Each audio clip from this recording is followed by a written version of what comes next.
Okay.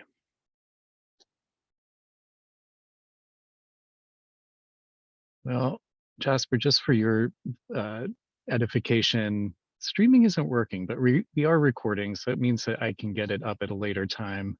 Excellent. Um, I will get to noodle on this live stream thing myself and figure out what I did wrong. Yeah, I was, dealing with the ever-present tech issues this weekend with a volunteer trying to figure out how to just get cameras started and things Oh like yeah. that. And even when you think after 2.5 years of doing it, you encounter a new app or a new system and it just doesn't work. And Yeah, streaming absolutely. is a whole another can of worms because you have multiple apps talking to each other, and if they don't talk to each other in the right way, Yes. just the right way. And that is exactly what's going on now. YouTube knows that it's waiting for us, but we are not speaking to it for some reason. Yeah, I support a number of live public events. By the way, I can edit all of this chatter out before I post this to our YouTube account. And I am actually at this point pretty Zoom savvy, and every live event something happens where I just am like, I don't know. I literally have no I feel like solution. So sometimes it's just out of our control. yeah, There's exactly, not much we can precisely, do.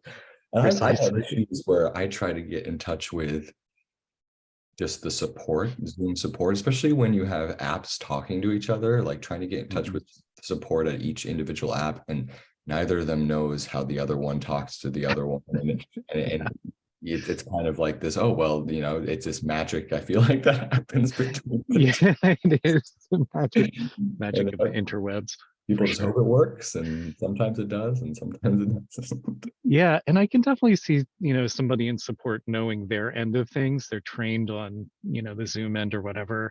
And then when it gets to the other end, I'm sure there's someone highly trained on that end, but they don't, Yes, cross paths. exactly. Don't have opportunity to compare notes necessarily. No. Uh, um, all right, my friend. Well, I'll tell you what, if you want to give it a couple more minutes, you're more than free to do so. Otherwise, you can just let me know whenever you want to begin. Yeah, we can give it 2 more minutes. Okay, that sounds really good. Right at 10:05.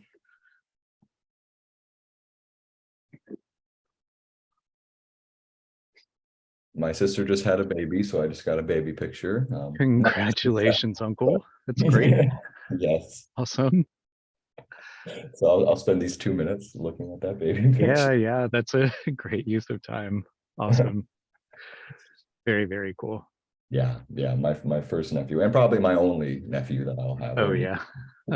Very exciting. Yeah, very cool.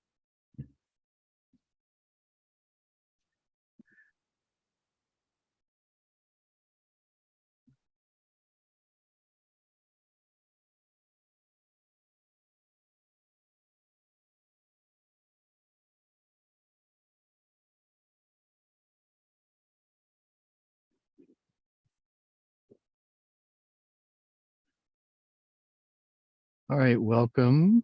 Hello, Lenora. Thank you for joining us today. We're going to get started here in just a minute.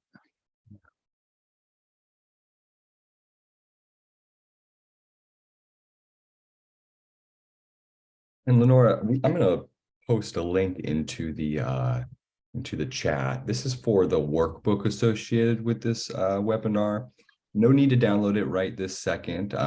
All the activities and whatnot, they are to be done following the webinar, just so you have it as a resource if you want to use it. There's some good goal setting activities, and we don't get into creating a budget in the workbook, but there's some helpful guides to if you want to start creating your own budget. Awesome. Well, it's 10:05. We can probably get started now. Yeah, please do. And go ahead and take it away. Excellent. Well, welcome. So my name is Jasper Brokaw. I am a staff member at Financial Beginnings Oregon. Financial Beginnings has been around since around 2006, and we, our goal and our whole reason for existence is to provide no-cost, free personal finance education to schools, community groups, individuals across the state of Oregon. And I'm just really excited to be here. I think personal finance is one of those things that everyone needs.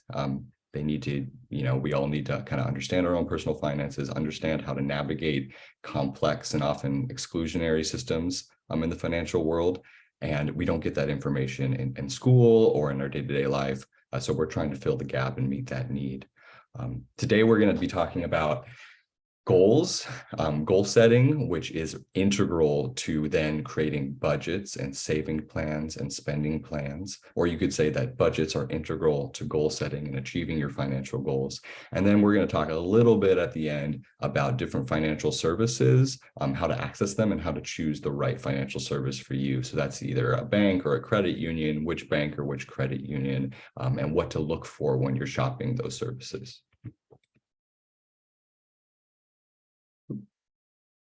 Oh, I'm having trouble getting my slide to go. There we go. Perfect.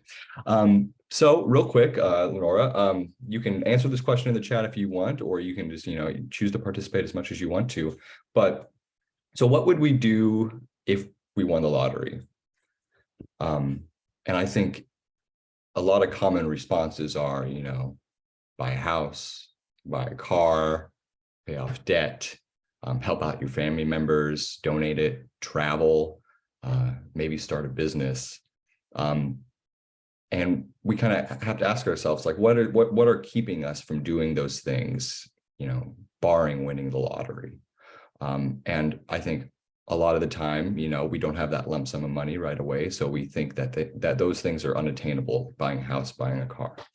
But it's our philosophy, and we think that, those things are achievable. It's just you can't get it right away. It'll take time. It'll take some thoughtful commitment, and it'll take some planning and forethought.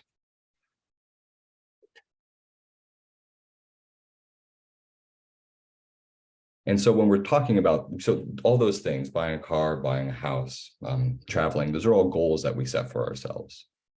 And when we're kind of thinking about our financial goals, we want to structure them in ways that help us achieve those goals and help us stay on track. So at Financial Beginnings, we really like to use the SMART goal system. SMART goals like I said, it structures our goals and kind of grounds them in a way that we can turn them from these theoretical things into actionable concepts and actionable goals. So when we're looking at SMART goals, we want them to be specific. So what will you achieve with that goal by achieving that goal, and who will benefit from that goal, from achieving that goal? You want to look at what specific thing will that goal accomplish, and why is that goal important? And is that goal related to covering expenses associated with an expected or unexpected life event? So that goal, you need to define that goal and flesh that goal out. And then it needs to be measurable. So this is really important. You have to be able to quantify that goal. So how much, how many, and how will you know when that goal is done? The goal needs to be attainable. It needs to be realistic. I think maybe all of us want to live in a huge mansion in Beverly Hills, but that's not realistic. So we have to set grounded, realistic goals for ourselves. You want to make sure that goal is relevant. Is it something that you really want? Does it align with your beliefs and values? And is now the right time to do it? And then this last one is really, really important. Kind of the most important part is it needs to be time-based. You need to set time parameters for your goal. So when you're creating your spending and savings plan, you can set a time frame and kind of chunk it out, so you know that in a year, in 5 years, in 10 years, that's when I'm going to achieve this goal, and I'm going to structure my budget and savings plan with that time frame in mind. And so, like I said, time-based, the time-based component is very, very important, probably the most important part about the SMART goals. And so when we're looking at the different timeframes for a goal, you want to we like to chunk it out into these 3 categories. So they're short-term goals. This is a vacation, a new smartphone. This is creating an emergency, a rainy day fund. These are all sort of short-term goals. And, these goals, you know, they're important, but I think, and all of these things can kind of, you know, this is flexible. So a vacation, you might spend 5 years saving for a vacation, depending on your income. For a new smartphone, you might spend 5 years, 2 years, 3 years. So this is all very flexible, but we kind of like to chunk these out. Intermediate goal, I wouldn't really put buying a home in an intermediate term. Intermediate we define as 1 to 5 years. But I think with housing market the way it is, and just kind of the how difficult it is to buy a home in this day and age, I'd say buying a home is more of a long-term goal. But getting married, purchasing a car, again, vacation could be in this intermediate term. Those are all kind of, yeah, 1 to 5 years it takes. Long-term, these are, you know, 5+, this might be your whole career, saving for retirement, saving for your children's college fund. Buying a home may take you 6 years to get the 20% down payment for a home. So you really want to kind of, when you're thinking about the time base, like what is that time? Is it short-term, is it intermediate, or is it long-term?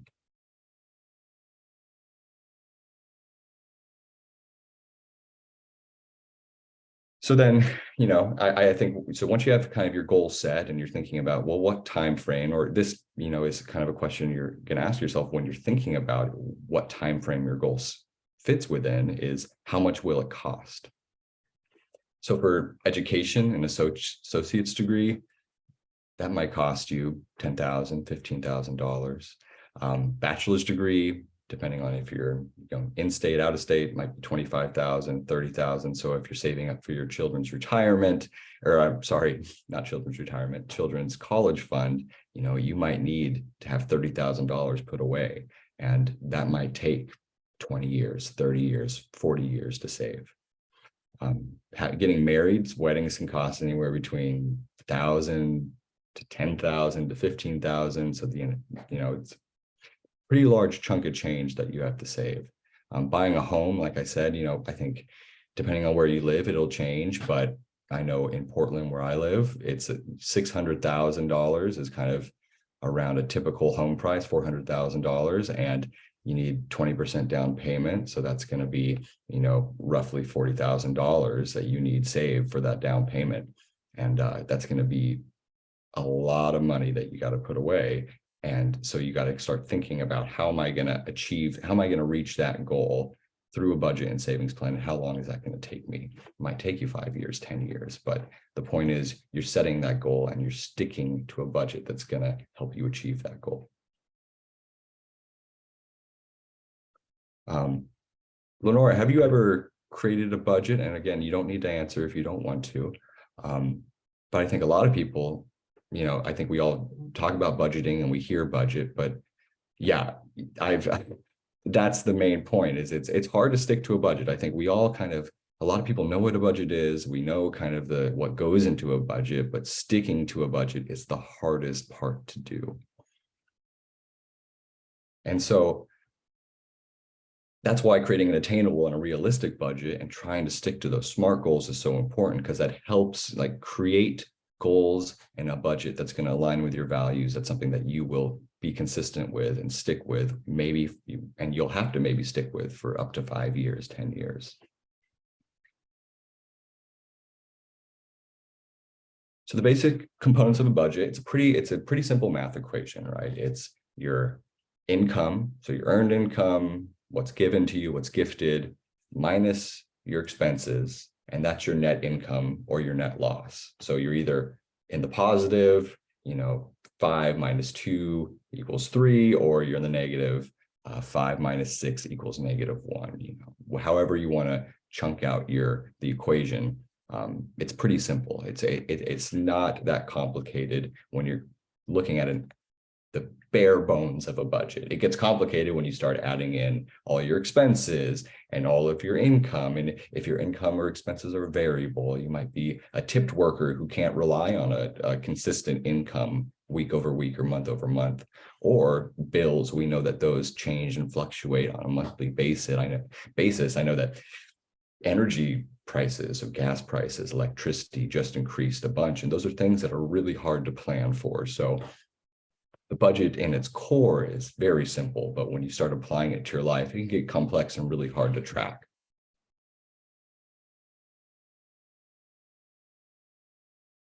So we're talking about income real quick. There's 3 different types of income. There is earned income, which is your wages. If you're operating a business, that's your profit. I think for most of us, it's your wages that you earn on a biweekly basis or a monthly basis. But it could be operating a business or your portfolio, which is the next category. Portfolio is if you have stocks and you're getting a dividend, or you're maybe every year you're taking out a little bit of your stock. But I think for most of us, we're not relying, or you can really have access to portfolio income. I think for if any of us are investing, we're investing in an IRA, we're investing in funds that we can't touch until we reach retirement age. So for portfolio, I'd say that's a little less in the realm of what we're talking about. Gifted or loaned, this is money that we have access to that can count as our income. It can be student loans, it can be credit cards, it can be car loans. But in the end, that money, you're borrowing it from your future self. So it's income now, but it's taking money from your future self because you're loaning your past self or your current self money. Oops, apologies. Then different types of expenses. Like I said, there's some that are fixed that we can predict every month. There's rent, there's car insurance, there's loan payments, there's a phone bill, but even your car insurance can be variable. Car insurance, you could be paying by mile, so you don't really know how much you're gonna be paying each month. You can predict it, but it's not fixed necessarily. I think a lot of our expenses and most of our expenses are variable. So that's food, that's clothing, that's gas. Gas prices change all the time. Taxes, somewhat variable. I think you can expect that there's going to be a certain percentage out of each paycheck, but still, if you're a tipped worker, that amount might change pretty frequently. Entertainment, and then there's bills in here too, which it's not listed. I mean, bills, like I said, change all the time. So you really have to kind of, when you're creating your budget, you want to put all your expenses down and then categorize them into fixed or variable. And the fixed, you can kind of just put them in your budget, leave them there, but the variable, you're gonna have to put a little more forethought into and kind of come back to, and then maybe plan for them to be more expensive than they're gonna be, so that you can maybe predict how much you're gonna have to pay each month, pay a little extra in your budget. And so when each month, when you kind of break down your budget and see what your net is, it's gonna maybe a little higher because you budgeted a little bit more for those variable expenses. And then so when we're looking at expenses too, we want to kind of categorize it into another way, which is this a need or is this a want? And when we're categorizing needs versus wants, this changes person to person. My need might not be someone else's need, and someone else's want might be, my want, or someone else's need might be my want. Money and purchases are very emotional and very personal. And so when we're talking about this, we're not trying to tell anyone what they need. Maybe someone really does need that cup of coffee each morning, and that's just fine. We're not going to say that that's an expense that they can cut out easily. But it's worth kind of taking the time, sitting with our purchases and asking ourselves, is this something I truly want, or is this something that I could potentially cut out in order to balance my budget?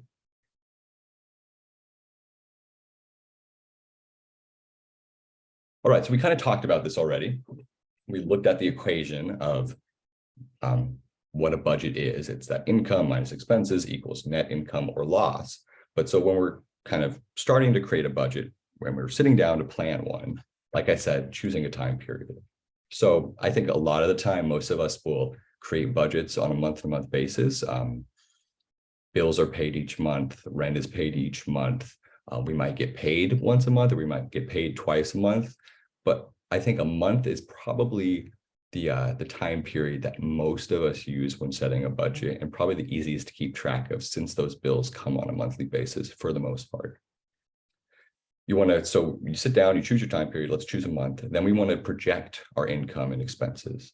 So like I said, you might not know exactly how much money you're making each month if you're a tipped worker. It's useful to, on your income, underestimate, and on your expenses, overestimate. So, you maybe on the high end, you get paid $500 every 2 weeks, but on the low end, you might get paid $400 every 2 weeks. It's worthwhile to use that low end figure. So if you do get paid on the high end, and you do get 500, you'll have budgeted for less and you'll have extra money left over at the end. Same with expenses. Overestimate your expenses. If your electricity bill is usually around $100, but can get as high as 150, I'd budget for 150. And then at the end of the month, you might have some left over. But if it does end up being 150, you planned for it, you budgeted for it, and you're ready for it in your budget. But at the end of the day, your income needs to exceed your expenses, or else you're going to be losing money. And that can either be you taking out debt that you don't want to take out, using your credit card more than you want to. It could be getting behind on rent payments, which can lead to, eviction, or it can lead to wage garnishment. So just kind of making sure you're in the black, as they say, that you're not in the red, is very, very important, but not always possible. But it is very important. And that's why when you're looking at needs versus wants, you kind of want to analyze where you can cut costs, what expenses can you maybe forego paying, and not face extremely upfront negative consequences right away.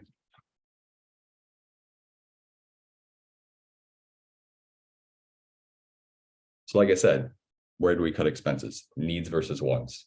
Not all of these things are possible, but there are things that we can do on a personal level that can help us cut expenses. I know that, buying a generic brand rather than buying the name brand is an easy way to cut expenses. A lot of the times it's the same exact product. For medicine, for pharmaceuticals, for over-the-counter stuff, the Kroger brand has the same active ingredients, the same everything. It just has a different package. It doesn't have that name brand on it, but it might be a few bucks cheaper. Shopping at low-cost retailers is really important.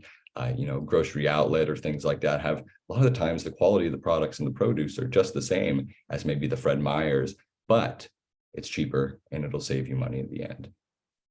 Using coupons, it's important. It's hard though, I think it takes a lot of work. It's extra work to use coupons and find the right coupons for what you want and cut them out and, bring them in and do that extra work into as you're preparing to shop. But it is a way to save money if you want to. But limiting eating out isn't really important too. That's something that we all can do, eating at home. I know with inflation and rising food costs, eating at home is more and more expensive, but eating at home will always be less expensive than eating out.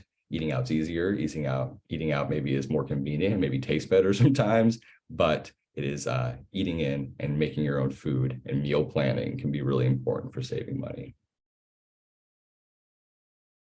Saving money on transportation. If you are a renter and you have renter's insurance and you have a car and you have car insurance, but they're with different companies, you can maybe think about combining those with the same company, so you get a discount for combining policies. Using public transportation is a way. It's not always possible. Public transit, depending on where you live, isn't accessible, but if it is accessible where you are and you do have the extra time to use public transit, it can save you a lot of money because gas is very expensive. And then you could always carpool if you have a coworker who is, arrives at your job at the same exact time, who lives somewhat close to you. You can carpool, but then again, that's not always possible. You can save money on entertainment. I think there's a lot of streaming options where you can maybe just buy one streaming service instead of buying cable.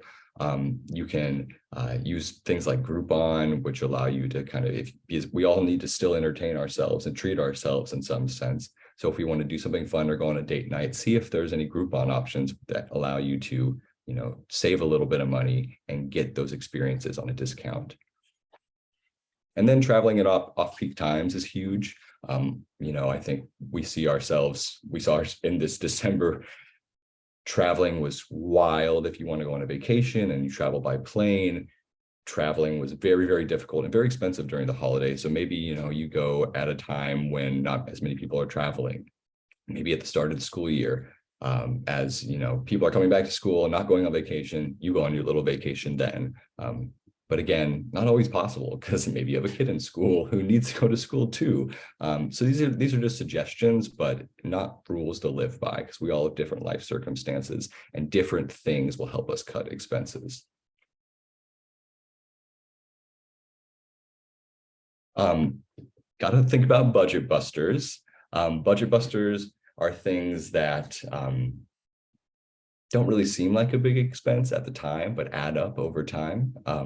So this is, buying that coffee in the morning, $4 at Starbucks rather than making it at home. That's going to add up over time to a lot of money. Putting unexpected expenses or not putting unexpected expenses in your budget can really break your budget. You want to kind of, maybe if you know that your car is an older car and that it might break down at any moment, maybe in your budget for car repair, even though you're not paying for that car repair each month, you're budgeting for it and you're putting some money away.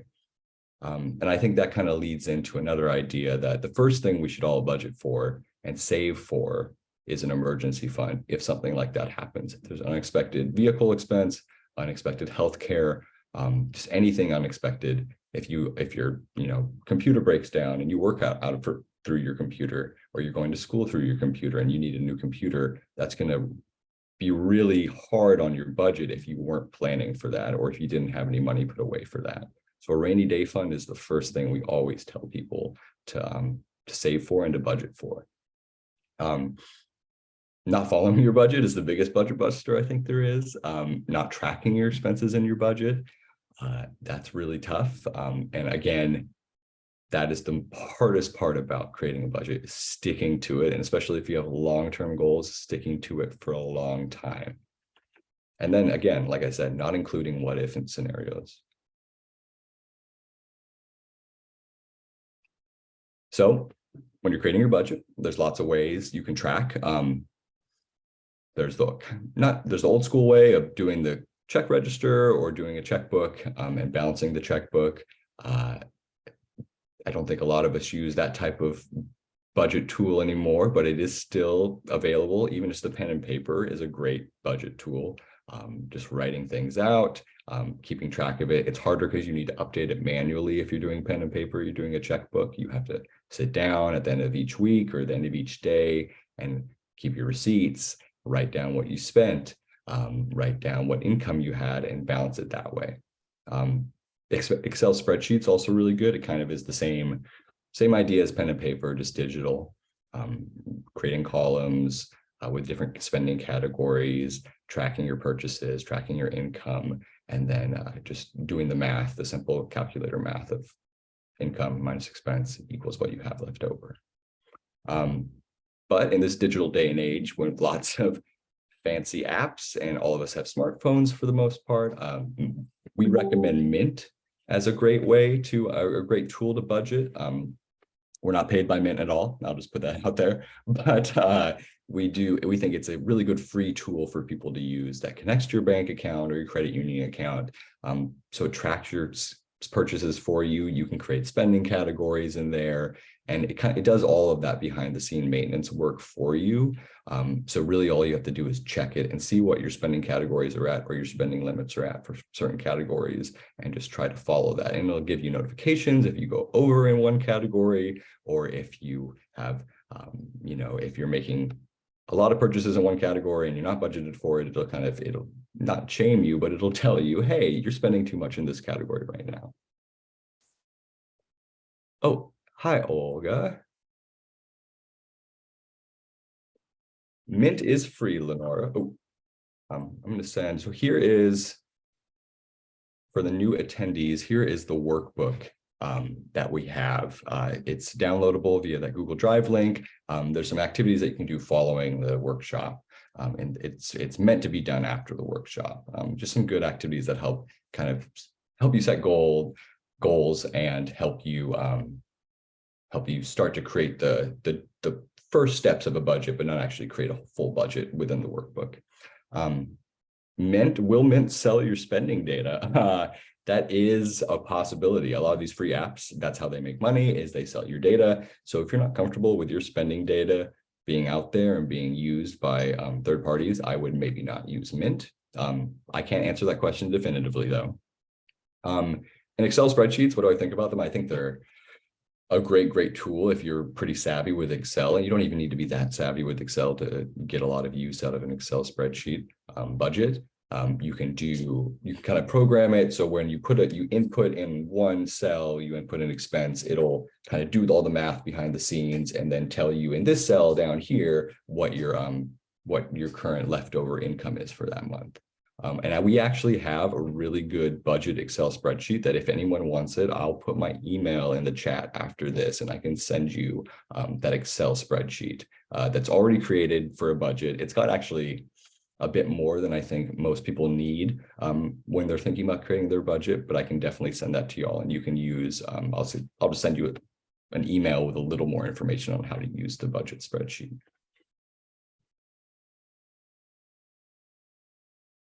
So, but honestly, when we're looking at how to keep track of your money, the most important thing is one that you're going to use the most. It doesn't, it's, again, sticking to the budget is the hardest part. So choosing a tracking system that's right for you is the most important thing. The thing that I stick to the most might be a paper and pen. It might be a check register. It might be really helpful for me to be really intentional and sit down with that and balance that checkbook every week. And that might be what helps me stay on track. But for some people, it might be, I don't want to think about it as much as I want to just have it there and running in the background. So I might use that Mint app. Just whatever works for you best. Again, yeah, whichever tool is right for you is the best budgeting tool. So that's those are the core components of a budget. Again, we're not going to get into how to create a budget specifically. We're not going to actually create budgets ourselves, but that's the framework that you need to create a budget and create something that's going to work for you and help you achieve your long-term goals or short-term goals. But now when we're talking about budgeting and income and expenses, we want to also talk about how we're going to actually spend that money and how that money is going to come to us and how that cash flow is going to work. And so most of us, I think some people still stick to just cash and maybe have a little bit of cash in a shoebox under their bed, and that's just fine.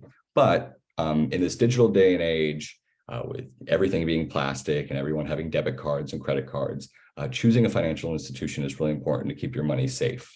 And just to be able to, again, if you're using Mint, it links to your bank account. So it makes this whole budget process a lot easier. So banks and credit unions, again, both safe places, both are insured. So your money, if it's in there, up to $250,000, that money is safe.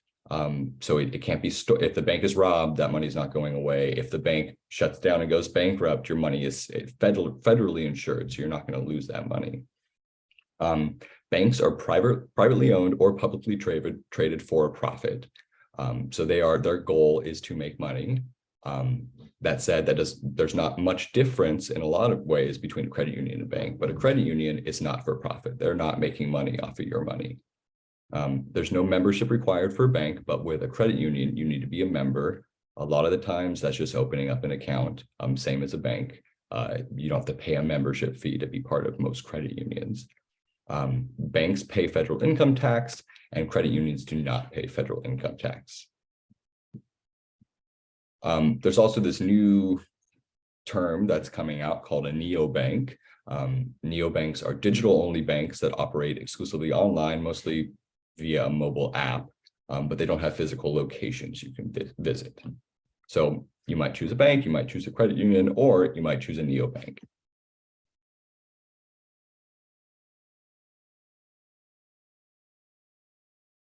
So when we're looking at shopping financial institutions, you kind of want to ask yourself a few questions. First is, what benefits does this financial institution offer? Is there a minimum balance that I have to keep in order to keep my account open? Do they waive monthly fees? Do they have monthly fees? Do they have higher interest rates on savings? So if I have money in a savings account, what interest am I earning on that in that savings account on my money?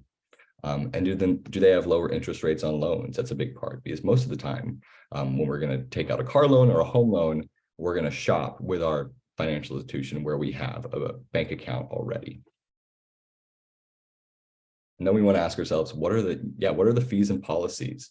What is the cost of overdraft? Overdraft fees are a huge thing that have come on the scene in the past, 15 years, where if you swipe your debit card for a $10 transaction, but you only have $5 in your bank account, not only are they going to make you pay that $5 that you didn't have in your bank account back, they're going to charge you around a $30 to $35 overdraft fee.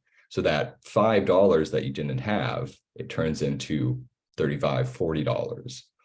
So you kind of want to ask, does this bank have overdraft fees? Do they have overdraft protection where you can keep a little bit of money in your savings account? And if you swipe your debit card and your checking account is almost empty, it'll just pull right from your savings account rather than overdrafting your checking account. And a lot of institutions don't have that set up. You have to tell them, I want overdraft protection.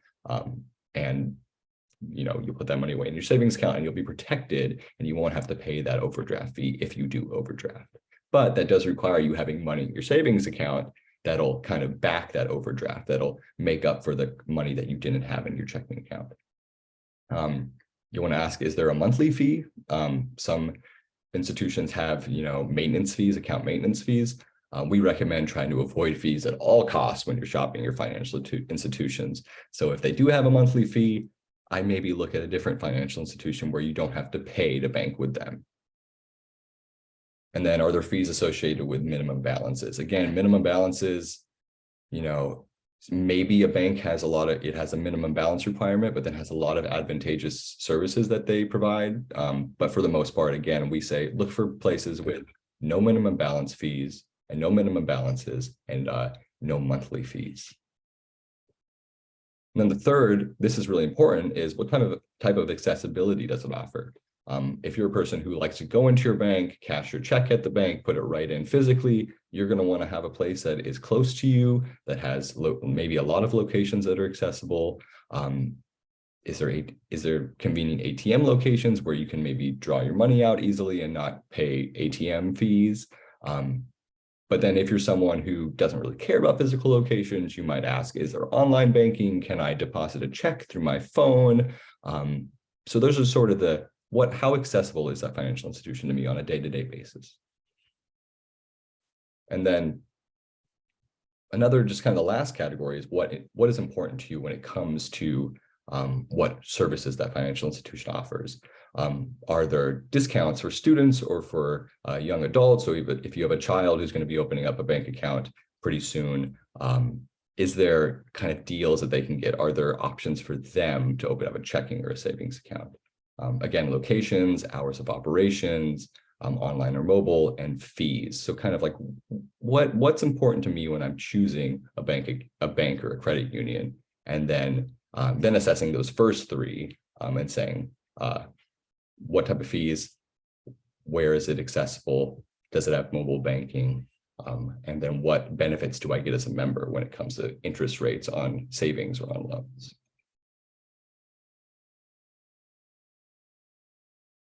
Other accounts and services that you can access at banks. So there's the checking account, there's the savings account, which I think a lot of us know about, but then there's certificates of deposit as well, which are they went out of style for a little bit, but I think are making a resurgence because CD interest rates are increasing. So a certificate of deposit is, you will go to a bank and you'll say, I'm going to give you $500. And it's kind of like putting $500 in your savings account, but you can't touch that $500 for a set amount of time. And then after that amount of time, you get that money back plus the interest it earned. So before, historically, the interest rates hovered around like 0.3%. So you weren't going to make a lot of money, and you weren't going to have access to your money for quite a long time, or for however long that term is. Recently, interest rates have increased to around, I think they're in the 3 to 4% range, which it's something. If you put away, $100 for 6 months, that's going to be $104 you get back, which doesn't seem like a lot, but if you have a little bit of extra money over time, that starts to accumulate. There's safe deposit boxes, which if you have valuables that you want to store, and your shopping financial institutions, you'll want to look for a place that has safe deposit boxes that are maybe low cost or minimal cost or no cost to store your valuables and keep them safe within the bank. Again, overdraft protection, super important when you're looking at shopping services. Each overdraft item, again, can cost around $30 to $40. And it's just really important to kind of protect yourself from that situation, especially if you know that you're kind of running through your balances on a regular basis and you're not checking your account balances on a regular basis. You want to have overdraft protection to ensure that you're not paying those fees.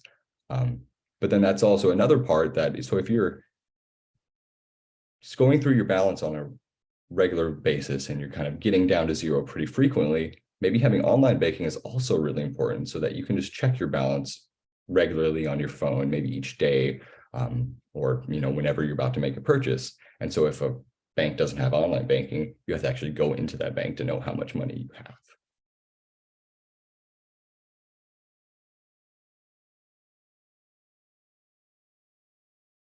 So regardless of what financial institution you choose, it's your responsibility to maintain your account.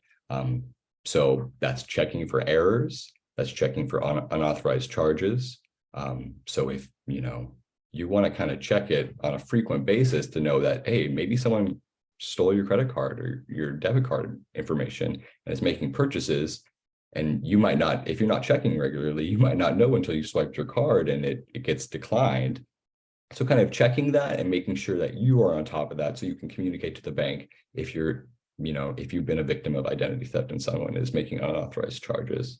But also it's important just to keep track of your spending habits, to be looking at your bank account balance to kind of know, when am I spending more money? What am I spending more money on? And as you're constructing your budget, kind of looking at categorizing those things, looking at those things, noticing trends, and trying to at least just manage your spending and cut costs where you can, and just make sure that your budget stays in the black and stays positive. If you do have a problem with your account, if you do notice that maybe there's an unauthorized charge or you deposited a $1,000 check and it only showed up as $100 in your balance, contact your bank as soon as possible. Write down the name of the person who helped you, offer a solution. So if I think a lot of the time the bank will offer the solution. They want to help you, the bank or the credit union. They're there to provide a service. They don't want to lose you as a customer. So they will do their best to help you. You just have to communicate to them that something is off or something's wrong with your account. If you don't like the solution, it's worthwhile to maybe ask to talk to a manager or just express dissatisfaction in a respectful way, but to try to just get the outcome that you want. Especially when it comes to fraud. I know that credit unions and banks are really on top of trying to get you your money back if you didn't spend that money. And they will do everything in their ability to investigate the purchase and then reimburse you. If you are a victim of fraud, it does take around 3 to 4 weeks to get your money back. For credit cards will just reimburse your balance immediately if you report fraud, but for debit cards, it's going to take a while. So even though you will eventually get your money back, in most cases, if you're a victim of fraud, it's still is a challenge because you will be without however much money until they actually investigate that purchase and then are able to confirm that you did not spend it.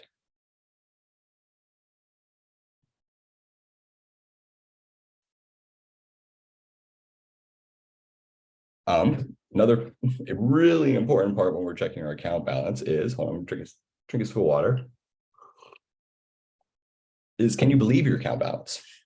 I think in this, a lot of purchases, especially debit purchases, are almost instantaneous, but sometimes your debit card might be run as credit, or at restaurants, they don't reconcile all of their transactions until that night or the next day. So purchases will be pending in your account. And so what does that mean? That means that you might have your balance for your checking account might be $1,000, but you have a couple pending purchases that are $45, $50 that haven't gone through and been processed yet.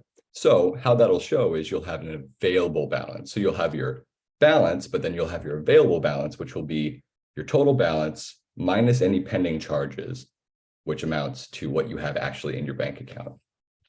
So it's important for the most part, you know, I know that gas stations stopped doing this, but they used to just charge you for $1 on your debit card, and that would stay $1 until like the next day when the full purchase of filling your tank would come through. That would really sneak up on you if you didn't plan for that maybe, you know, $60 expense to come through when it was showing in your bank account as just $1 expense at the time. I think bank or gas stations don't do that anymore. I've been getting charged right after I leave. So I'm glad that they've changed that, because it would sneak up on people, it'd sneak up on me a lot of the time. But something that's still really, that happens a lot, is if you're eating out and you tip, they swipe your card, maybe just for the meal you paid $60. That's going to come out of your bank account right away. You swiped your debit card, $60 comes through, it's taken out of your bank account. But if you tipped, you know, $4, $5, that's not going to come through till the next day when they enter that tip, send it through, and then it pulls out of your bank account. So you just want to kind of be aware that the money that you have in your bank account and the number that it's giving you isn't always what is actually in your bank account, or will be when all the transactions are processed.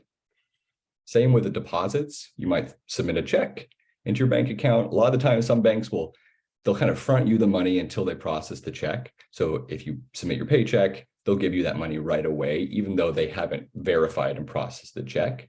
But some banks or credit unions will hold that money pending until they can verify that check is accurate. That's a good check. So just that'll, and as it says here, that'll kind of live in this outstanding deposits, this pending deposit area of your bank account. And so you just want to be aware as you're going through your bank account that, you know, there might be pending charges, there might be pending deposits, and that you really want to look at that available balance. And if you're in person at the bank or credit union, they'll tell you what you have available, and they'll explain if there's any pending charges or any pending deposits.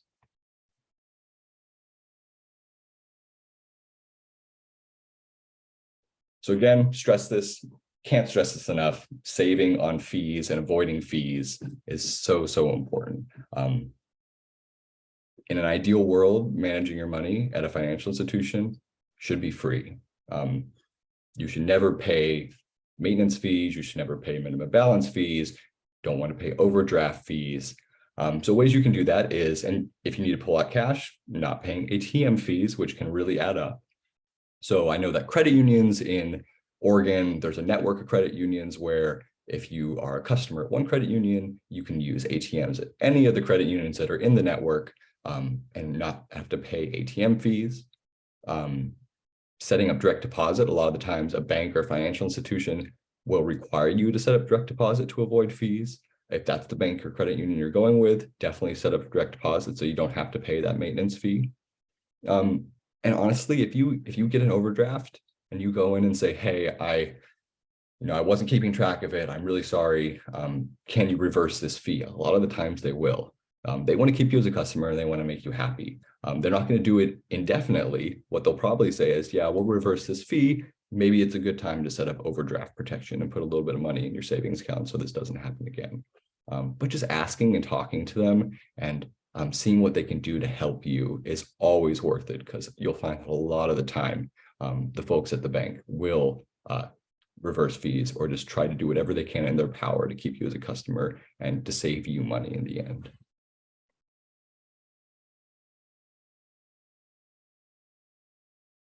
Debit versus credit card. So again, you go to a bank, set up your checking account, you're going to get a debit card.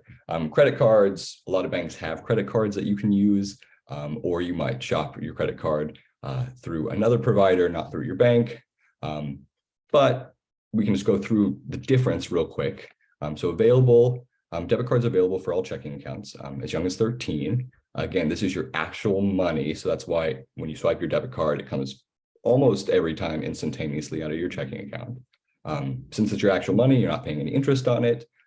You will usually have to enter your PIN, which helps you kind of keep it secure a little bit. So if someone gets your debit card, it'll be harder for them to use your information and actually use the debit card. But if you lose your debit card or credit card, cancel it right away.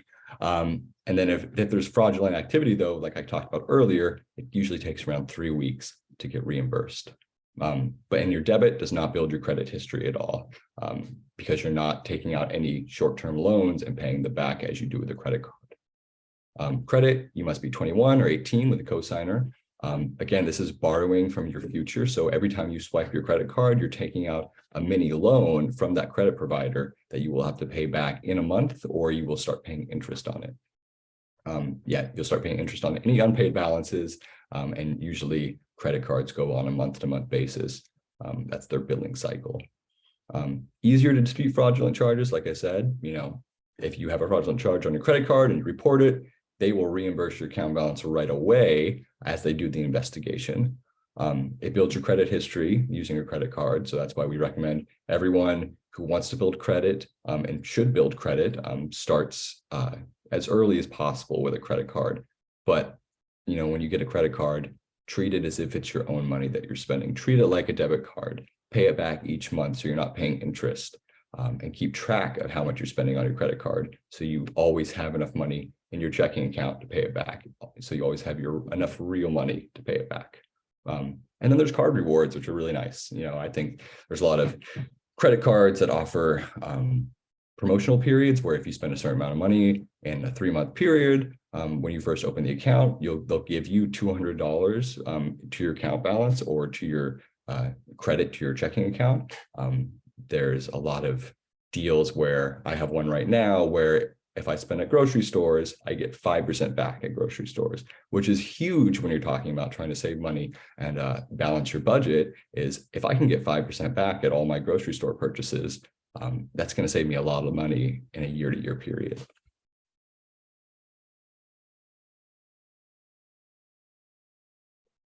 So now that we kind of know what goes into a budget, we know financial institutions that we can shop at and what we're kind of looking for when we're shopping financial institutions, you're going to want to create your own budget. Start thinking about your goals, your short-term, your intermediate, your long-term goals. Start prioritizing those goals, and then start creating a budget and a spending plan that'll help you meet those goals. So there's the in the workbook that I'm providing, that's where we have this goals and tools inventory sheet, a bank account review, and I think there's also, it's called a lifeline activity, where it really helps us start to chunk out our priorities as we're starting to save. And kind of, since saving is emotional and spending is emotional, creating a budget is emotional, and then creating your goals to align with your values and your emotions is really important. Awesome. Well, that's all we got here today, everybody. I really appreciate y'all coming. Bio, Lenora, and Olga, I would love to get you, oh, there's another credit card here. If you don't have a credit card, that's not bad, Bio, not at all. I think it's important to start building credit, but there's other ways to build credit that aren't credit cards. Experian, which we didn't, in a later workshop, we're going to go more into credit, so I don't want to get too much into it. But Experian, it has something called Credit Boost, which allows you, I think it's a free service through them. And what they do is they allow you to set up your bill payments, because when you pay rent, when you pay your electricity bill, when you pay your internet bill, that's not building your credit. But Experian Boost allows you to tie all those things to their service.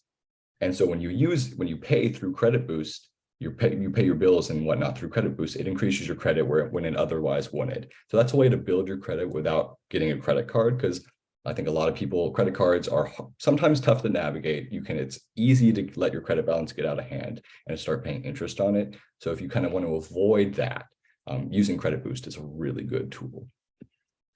And then Bio, you also said, also if you use a personal spreadsheet, how do you make sure you record every expense? That's really tough. I think opening, so if you have mobile banking, Lenora, I'm sorry to hear that. Yeah, I don't know why that would be. I think whenever we open credit accounts, it can decrease your credit, but over time you'll recoup that. Maybe that happens with Experian Boost as well. But back to your question, Bio. I would say a good strategy is if you have mobile banking, if you have an online banking app, maybe each day or each week. So at the end of the day or at the end of the week, you open up your banking app, click your checking account, go through all your line item expenses, and then transfer those to your Excel spreadsheet into your budget. But then again, that's why Mint is convenient. But if you don't want your data to be out there, I understand that. But Mint automatically does all that for you. But if you are doing it with Excel or on a pen and paper, you'll just want to you have to do all that yourself, but mobile banking makes it really easy. Or you can go to your bank and get a bank statement for the month and do it that way. Awesome. So I think I got someone's email here. Trying to find it. There we go. Yeah, Bio, I'll send you that spreadsheet so you have it. And also Olga, awesome. Let me just make sure I save these. I'm going to stop sharing my screen. So I want to be able to get you all that spreadsheet. Well, I really appreciate y'all coming and attending and listening. Once I send you my email, feel free to ask me any other questions. I'll send you all three that email with that spreadsheet, and then you can ask me any questions that you want, any follow-up. I'm happy to help. I'm here to answer any questions that you have after.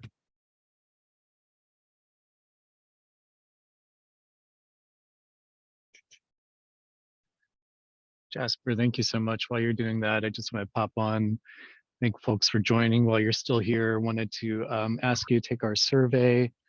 Can be entered to win some gift cards, and I'll post that here. And then if you have more questions, you can always reach out to us at Fix It Fair, and we'll get you to the right place as well. We have tons more resources, including more financial beginnings workshops will be coming up in the near future as well. Right. Well, I got everyone's email. You can expect that Excel spreadsheet from me in the next 30 minutes. I'll send it to you. Great. Thank you, Olga. Jasper, if you want to hold on just a minute, can let the attendees leave, and then want to chat with you just a bit. Yeah, definitely. Great.